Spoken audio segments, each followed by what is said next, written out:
భూకంపం తీవ్రత దృష్ట్యా కొన్ని గంటల నుంచి 24 గంటల వరకు సునామీ ముప్పు పొంచి ఉంటుందని ఆల్కాస్లోని నేషనల్ సునామీ వార్నింగ్ సెంటర్ నుంచి హెచ్చరికలు జారీ అయ్యాయి.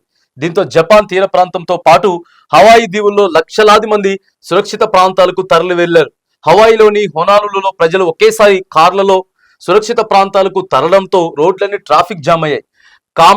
కామాట్స్కా ద్వీపకల్పంలోని కామ్రాడ్స్కి సిటీకి 120 కిలోమీటర్ల దూరంలో పసిఫిక్ మహాసముద్రంలో 21 కిలోమీటర్ల లోతులో భూకంప కేంద్రం ఏర్పడిందని రష్యన్ అధికారులు వెల్లడించారు. కామ్చాట్కా తీరాన్ని 3 నుంచి 4 మీటర్ల ఎత్తున సునామీ అలలు తాకాయని తెలిపారు. రష్యాలోని కామ్చాట్కా కరికల్ ఐలాండ్స్ తీరానికి 10 నుంచి 15 మీటర్ల ఎత్తున సునామీ అలలు రావచ్చని తొలుత హెచ్చరికలు జారీ చేసినా తర్వాత సునామీ ముప్పు లేదని అధికారులు ప్రకటించారు. భూకంపం ప్రభావంతో 7.5 తీవ్రతతో ప్రకంపనలు రావచ్చని ప్రజలంతా అలర్ట్ గా ఉండాలని హెచ్చరించారు. ఇక జపాన్ లో ఉనికినటువంటి జనం 2011 తర్వాత ఇదే పెద్ద భూకంపం ఇక్కడ వచ్చింది కరెక్ట్ గా. కామ్చాత్కా జపాన్ తీరంలో 2011లో 9.0 తీవ్రతతో సంభవించిన భూకంపం పెనువిలయం సృష్టించింది.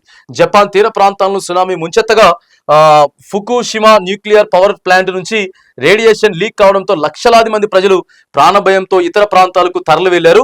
తాజా భూకంపంతో న్యూక్లియర్ ప్లాంట్లకు ఎలాంటి నష్టం జరగలేదని జపాన్ అధికారులు తెలిపారు. కాగా తాజా భూకంపంతో భవనాలు ఊగిపోవడం, తీర ప్రాంతాల్లోకి అలలు పోటెత్తడం వంటి దృశ్యాలకు సంబంధించిన వీడియో క్లిప్లు వైరల్ కూడా కావడంతో ప్రజలంతా కూడా అక్కడ అప్రమత్తం చేస్తా ఉన్నారు. ఇక భూకంపంతో ఆపరేషన్ థియేటర్ ఊగిపోయిన దృశ్యం కూడా వైరల్ అయింది. పేషెంట్ ను ఎక్విప్మెంట్లను కదలకుండా డాక్టర్లను గట్టిగా పట్టుకోవడం వీడియోలో కనిపించింది. భూకంపం తర్వాత డాక్టర్ల పేషెంట్ ను ఆపరేషన్ పూర్తి చేశారని రష్యన్ మీడియా వెల్లడించింది.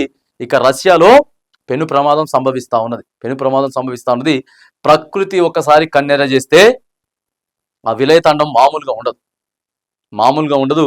అందుకే ఒకదాని తర్వాత ఒకటి మనం కరోనా కూడా చూసినాం కదా. కరోనా కూడా పెద్ద ప్రకృతి విపత్తి అది. తర్వాత కేరళలో కొండ చర్యలు ఇరిగిపోయి పడిపోయి ఎంతమంది చనిపోయినారు. ఇవన్నీ కూడా ఒకదాని తర్వాత ఒకటి వస్తున్నటువంటి మరి నేపథ్యంలో అక్కడ రష్యాలో మాత్రానికి చాలా తీవ్రమైనటువంటి పరిస్థితి ఉన్నట్లు మనం చూస్తా ఉన్నాం.